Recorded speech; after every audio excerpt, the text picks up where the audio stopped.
Saludos, estimados colegas, bienvenidos a la segunda sección de la clase en la que vamos a examinar el contenido de los textos que son las ideas. Una vez que hemos hecho un recorrido por el texto, su definición, características, estructura, composición, etcétera, y después de que hemos pasado por la lectura, definición de lectura, tipos de lectura y algunos consejos de lectura, es momento de pasar a examinar el contenido del escrito el contenido del texto, que son las ideas. En esta sección vamos a examinar las ideas y para esto nos vamos a servir de los siguientes textos. Mucha atención. Primero, vamos a trabajar con el texto de Serafini, Cómo redactar un tema, de las páginas 37 a las 50. Posteriormente, vamos a trabajar con el texto también de Serafini, Cómo se escribe, de las páginas 45 a las 60 y de la 69 al 85 y de la 91 a la 97. Bien, estos textos que estamos mencionando abordan el tema de la composición de la escritura, es decir, del método de composición, de cómo escribir. Sin embargo, esto que es útil para escribir también es útil para leer. ¿Por qué? Porque tanto la escritura como la lectura comparten el análisis de las ideas. Desde esta perspectiva, nosotros podemos estudiar el método de composición a manera inversa, es decir, para nosotros como lectores poder establecer o poder ver cuál es la estructura que hay en el texto en cuanto a las ideas, cómo se estructuran las ideas, cómo se organizan las ideas, y esto nos va a permitir también echar un vistazo a las diferentes formas que hay para organizar ideas, teniendo en cuenta siempre que esto no es una camisa de fuerza, es decir, no es una receta, simplemente son ejemplos y vamos a podernos encontrar con muchos más. Nos vamos a encontrar con estos, pero con muchos más en el devenir del tiempo que vamos a tener para leer los textos que se nos vienen más adelante. Bien, empezando con la composición de los textos. Todo texto empieza con una elemental lluvia de ideas. Si nosotros nos fijamos en el texto de Serafini, nos vamos a dar cuenta de que Serafini primero empieza recabando información sobre un tema en particular, que es el tráfico en las grandes ciudades, el tráfico en las ciudades modernas. Y nos fijamos que Serafini plantea varias ideas al azar: ruido, atascos, contaminación, mal olor, etc.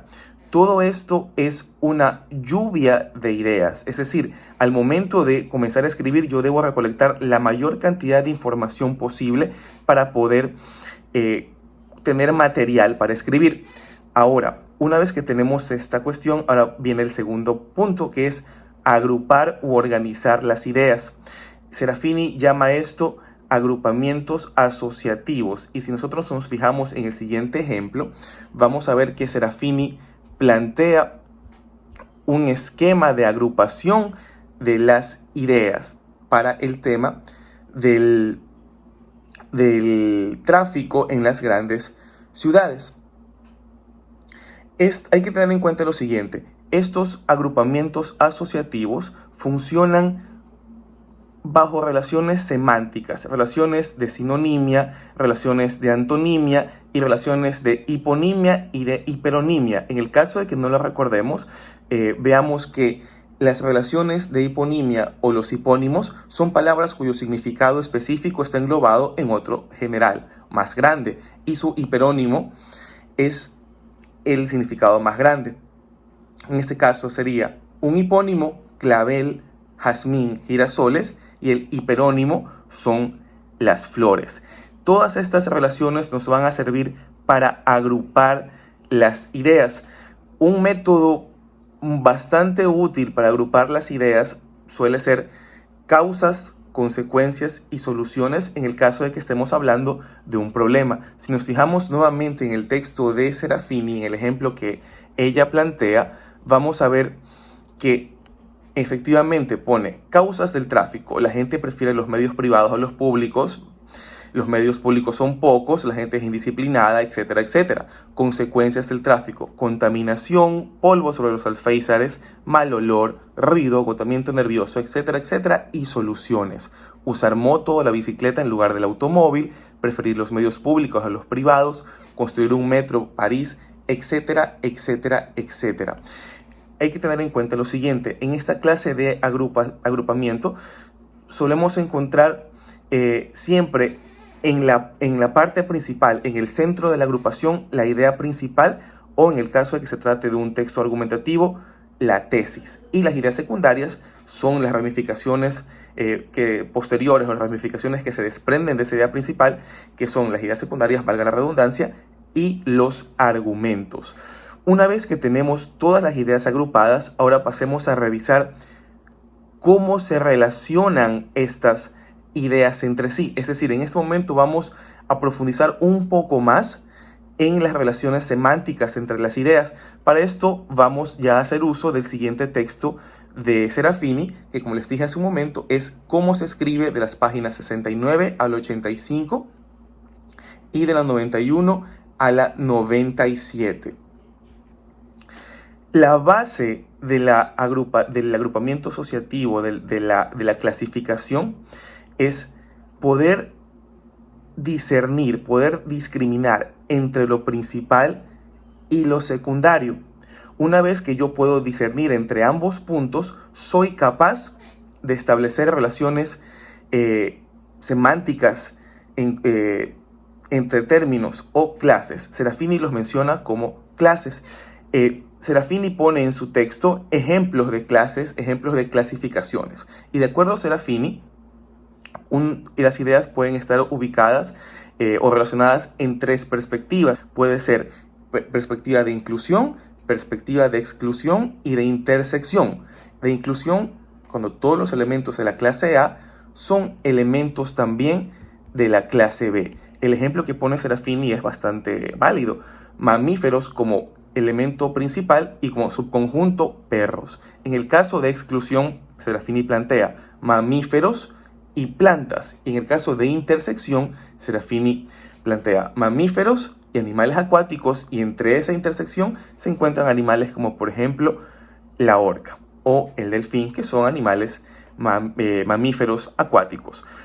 Esta es la manera en la cual funcionan las relaciones semánticas. Ahora, este es un principio básico, porque de ahí hay diferentes formas de asociación de esas ideas. Para eso vamos ya a recurrir al siguiente texto que mencionamos, que es nuevamente el de Serafini, Cómo se escribe, de las páginas 45 a la 60. En esta sesión del texto, Serafini explora las diferentes maneras en las cuales pueden agruparse las ideas. Esto es particularmente útil por dos motivos. En primer lugar, porque favorece la generación o creación de nuevas ideas a partir de la lectura. ¿Cómo funciona esto? Recordemos una vez más. Al momento de leer, yo observo o leo contenido nuevo, y esto nuevo que estoy leyendo lo comparo, lo cotejo con mi conocimiento anterior, mi bagaje de conocimientos anteriores, y de esta manera obtengo nuevas ideas, que en definitiva es más material para seguir escribiendo. También es útil para el proceso de lectura, al igual que en la sección anterior. ¿Por qué? Porque se lo estudia como método inverso, es decir, se lo estudia para ver qué hay detrás de la escritura, cómo es el proceso de composición del texto, el proceso de organización del texto. Y una vez que se tiene las ideas organizadas y agrupadas, se procede a la elaboración del mapa de ideas. Eso lo veremos al final de esta sección. Para ilustrar las diferentes formas en las cuales pueden relacionarse las ideas, Serafini escoge un ejemplo, que es la presencia de los extracomunitarios en España. Si no lo tenemos muy claro, un extracomunitario es una persona que viene de fuera de la comunidad europea. Por eso se llama extracomunitario. En este caso, los extracomunitarios más cercanos que tienen los españoles son los inmigrantes africanos.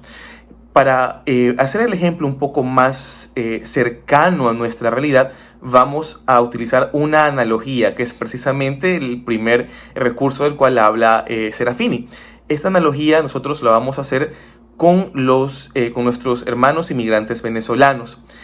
Así como los españoles reciben a los extracomunitarios que buscan o migran hacia España en busca de mejores oportunidades, nuestros hermanos venezolanos también emigran de su país al Ecuador y a varias otras naciones de Latinoamérica en busca de mejores oportunidades. Ahí tenemos el primer ejemplo vivo que es el de la analogía. ¿Cómo lo definimos? Serafini lo define de la siguiente manera. Una analogía no es otra cosa que una idea determinada que ayuda a pasar a otra idea más que es parecida en algún aspecto. Esto permite extrapolar ideas a otras situaciones o simplemente introducir más ideas. Otro ejemplo de analogía, con el mismo tema de nuestros hermanos venezolanos. Los venezolanos son objeto de xenofobia en Ecuador, como alguna vez lo fueron los migrantes ecuatorianos en España. Es decir, haciendo referencia a la época de finales del siglo XX, inicios del XXI, en la cual los ecuatorianos migraron a España en búsqueda de mejores días. El siguiente punto de la clasificación es el contrario. El contrario se define como una contraposición de ideas a una idea que se considera opuesta, valga la redundancia. Sirve para comparar o negar algo. ¿Cuál es el ejemplo? En los 70, Venezuela acogió e integró de manera más o menos armónica en su territorio a migrantes de todas las nacionalidades, entre ellos ecuatorianos.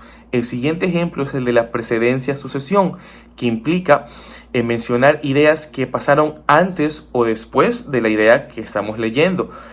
Un ejemplo de ello sería lo siguiente.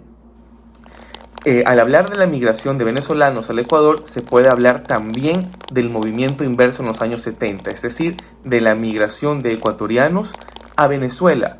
El siguiente punto es la búsqueda de tipologías, y esto nosotros lo conocemos más como una taxonomía. Yo elaboro una clasificación de ideas a partir de sus características, las características en común o las diferencias. Para esto es bastante útil recordar lo que vimos hace un momento en cuanto a la forma en la cual se pueden relacionar las ideas, que puede ser de inclusión, intersección o exclusión. El siguiente elemento de la categoría es la de la experiencia personal y de autoridad. La primera se explica por sí misma. Uno utiliza sus experiencias personales para generar así más ideas. La segunda es bastante importante porque ustedes la encontrarán con frecuencia en los textos académicos. Estos las utilizan para fundamentar las ideas. Una vez que yo tengo ya las ideas generadas en mi lluvia de ideas y una vez que las tengo agrupadas por asociación semántica o por alguna de las que ya hemos mencionado, vamos a tener una lista de categorías o de clases que va a ser utilizada ¿para qué? Para la elaboración del mapa de las ideas. El mapa de las ideas es el elemento final de la escritura, perdón, de la preescritura, es decir, antes de escribir siempre se cuenta con un mapa de ideas. Y eso es precisamente lo que ustedes van a hacer en la tarea que tienen a continuación.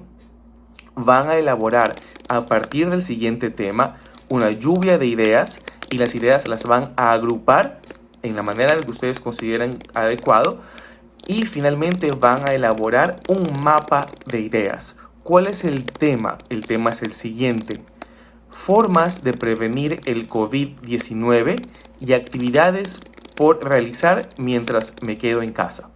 Adelante.